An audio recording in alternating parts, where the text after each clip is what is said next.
Bien le bonjour, bienvenue à cette nouvelle capsule dans le cadre du cours SCT 4064. Aujourd'hui au programme, on parle du dossier 5 sur l'empreinte écologique.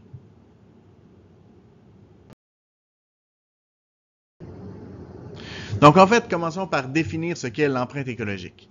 L'empreinte écologique, c'est une estimation de la surface nécessaire pour répondre à l'ensemble des besoins d'un seul individu. Donc, ça va comprendre l'espace occupé par l'individu, donc la superficie du terrain occupé par sa maison et son terrain d'occupation. Ensuite, ça va être l'espace utilisé pour produire les biens et services de consommation pour répondre aux besoins de l'individu. On parle ici de la superficie de terre agricole pour produire la nourriture consommée par cet individu-là. On parle de la superficie des mines et des industries nécessaires pour produire la matière première et les combustibles fossiles nécessaires au transport de celui-ci.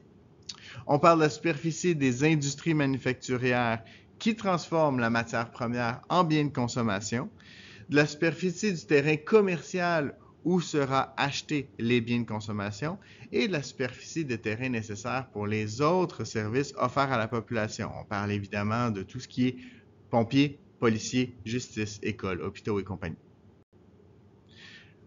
En troisième lieu, on parle aussi de l'espace nécessaire pour éliminer ou stocker les déchets qu'il produit. Donc, autant la superficie des eaux usées et des centres d'enfouissement de déchets nécessaires pour éliminer les déchets.